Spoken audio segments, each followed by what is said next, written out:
So the information that we are getting right now from Israel, from Jerusalem, is that the Israeli Defense Forces are not seeing any more incoming threats from Iran, at least at this point of time. They're saying that multiple missiles have been intercepted, but there were a few impacts, and that there will be consequences to this attack. The IDF has a response plan in place. Shiv, when you look at the current situation, and in every situation, you talk of military balance, you talk of the escalation ladder. For the benefit of our viewers, armies do not just launch attacks on each other. They actually war game an attack, the counter-attack, the next level, the escalation at the next level, and then the next level, almost 3 to 4 tiers of responses. Is Iran anywhere on top of this escalation ladder, or is this a face-saving symbolic strike on Israel? You know, Gaurav, let's be very clear about one thing. There is nothing symbolic about 200 to 300 ballistic missiles being launched at Israel. This is not tokenism on display. If it was indeed tokenism where Iran needed to cater to a domestic audience, then the kind of attack that took place in April this year, in which, rockets and drones were fired via proxies, something like that would have been done. But 300 conventional ballistic missiles being fired into Israel is not symbolic by any stretch of imagination. This is a step up the escalation ladder, like you're rightly pointing out. This is a direct, direct escalation, not just up the ladder, but a message directly to Israel. Short of calling it an open declaration of war, which is in many ways meaningless at this point of time, given that it's Iran's proxies that have been waging the war so far.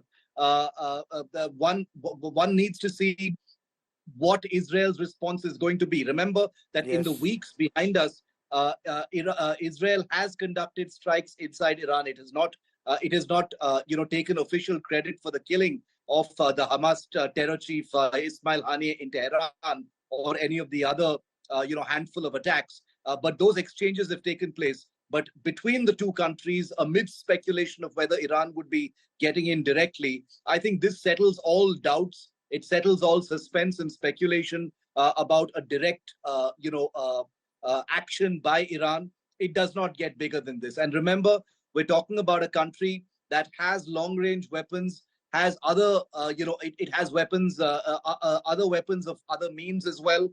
It has a conventional military. It has a navy. It has submarines. It has the Hezbollah and the Houthis, who also have long-range weapons. So this can be a long and bruising exchange between the two countries. There's no question of which country is more powerful in terms of conventional military. But by launching 300 ballistic missiles, Gaurav, this goes beyond anything. This is an act of war now. This indeed, prima facie, would appear to be that. Elion Levy, way beyond maybe a symbolic face saver as far as Iran is concerned after the killing of Ismail Haniyeh and Hassan Nasrallah. Would you see this as declaration of war on Israel directly by Iran? I think it's impossible to imagine Israel limiting itself to a symbolic response. That's what Israel did last time Iran directly attacked us with ballistic missiles. It wanted to respond harder, but came under international pressure saying, let it pass. And when someone attacks you and you let it pass, you invite them to attack you again. Israel will have built up a significant target bank of targets inside Iran. And I think that if the Iranian regime is not made to pay a very clear and heavy price for this act of aggression, it would only invite the next aggression by Iran's leaders. And therefore, Israel will have no option but to respond.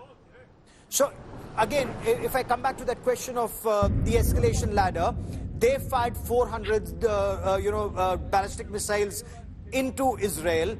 Most intercepted, some have hit. If you were to fire more than 400, if I may, and I'm only, speculating here, would it not then lead to Iran firing even more in your direction, sir? When does this stop? I don't know how Israel's leaders expect to respond, but the response cannot always be de-escalation. Because when someone attacks you and you don't respond, and that someone is openly vowed to destroying your country, you invite the next attacks. Israel's strategic reality is that we are surrounded by Iranian-funded, armed and trained terrorist proxy armies that are determined to destroy Israel. On October 7th, we saw what one of them, Hamas, was able to do with that brutal massacre. Hezbollah has rained 9,000 rockets at us from the north, the Houthis in Yemen, and Iran as well. Iran's fundamentalist leaders want to destroy Israel, and they are not going to stop until they are stopped. And that is why it is important that there be an international response to contain Iran's aggression and make it clear that Iranian leaders' threats to destroy the state of Israel will not be tolerated. You cannot simply fire hundreds of ballistic missiles at another country's towns and get away with it. We'll track that story very, very closely. Ilion Levy for joining me here on India Today. Many thanks and stay safe. I just hope there's no loss of life in this conflict. It's already seen too many losses of lives on all sides.